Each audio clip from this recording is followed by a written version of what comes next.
तेलंगाना जागृति सदर के कविता ने वरंगल प्रेस क्लब में मीडिया से खिताब करते हुए कहा कि उनकी जिद्दोजहद अवामी मसाइल के हल और समाजी तेलंगाना के क़याम के लिए है।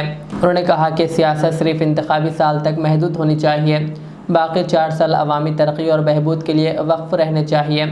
कविता ने हुकूमत पर इल्ज़ाम लगाया कि वह अवाम के मसाइल पर तवज्जो नहीं दे रही और ख़वातीन व तलबा के मसाइल को नज़रअंदाज किया जा रहा है। कविता ने MGM अस्पताल, काकतिया यूनिवर्सिटी और दीगर मुकामात का दौरा करते हुए कहा कि वरंगल में हालात तशवीशनाक हैं। उन्होंने कहा कि किसानों से धान की ख़रीदारी ना होना और बुनियादी सहूलतों की कमी हुकूमत की नाकामी को जाहिर करता है। कविता ने ऐलान किया कि तेलंगाना जागृति जल्द ही 5 अजला के मसाइल पर मबनी एक्शन रिपोर्ट जारी करेगी। ఏం సంగతి మరి ఇక్కడ క్లీన్ పాలిటిక్స్ చేయగలుగుతామా అని అడిగినా అంటే తను అదే చెప్తా ఉన్నాడు.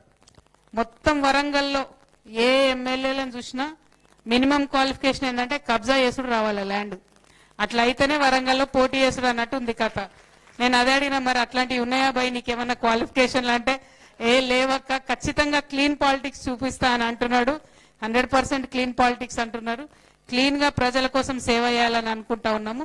కాబట్టి ఆ దిశగా ముందు వెళ్ళాలని చెప్పి మనస్ఫూర్తిగా రవికుమార్ గారిని అదేవిధంగా నూరునిసా గారిని ఆహ్వానిస్తా ఉన్నాం. మరి ఇక్కడున్న ఆడబిడ్డలందరినీ కూడా నేను కోరుతా ఉన్నా, వరద వచ్చింది మొన్ననే మీ అందరికి ఇబ్బంది అయింది. ఇక ముందు వరద రాకుండా ఉండాలంటే వరంగల్లో ఏం చేయాలి దానికోసం ఆలోచన చేస్తాం మేము. ఖచ్చితంగా ఆ నాలాలు అదేవిధంగా ఏదైతే పెండింగ్ పనులు ఉన్నాయో అవి చేసేంత వరకు కూడా అధికారుల వెంటబడతాం, కలెక్టర్ గారు వెంటబడతాం, ఎమ్మెల్యేల వెంటబడతాం.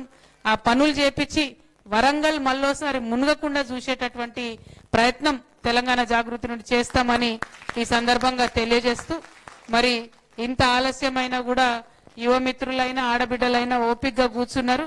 మరి తిన్నారో తినలేదో నాకు తెలియదు, ఆకలి అవుతుండొచ్చు. ఇంకా తినలేదా?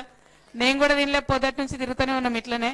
కాబట్టి మీ అందరి ఓపికకి మనస్ఫూర్తిగా మళ్ళొకసారి నమస్కారాలు తెలియజేస్తూ, మీ అందరికి కూడా తెలుసు మనకు ఫ్రీ కరెంట్ ఇస్తామన్నారు, ఎక్కడ వస్తలేదు.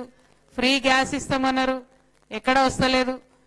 మరి ప్రతి ఆడబిడ్డకు 2500 రూపాయలు ఇస్తామన్నారు, అది కూడా వస్తలేదు. చదువుకునేటటువంటి ఆడపిల్లలకు స్కూటీలు ఇస్తామన్నారు, అవి కూడా వస్తలేవు. చదువుకునే మగపిల్లలకు ఆడపిల్లలకు ఫీజు రియంబర్స్మెంట్ ఇస్తామన్నారు, అది కూడా వస్తలేవు. మరి ఇప్పుడున్న సర్కారు ఇవేమి ఇవ్వకుండా కేవలం మన కబ్జాలు చేసుడు మాత్రమే చేస్తున్నారు. కాబట్టి వారి మీద ఖచ్చితంగా కొట్లాడాలి.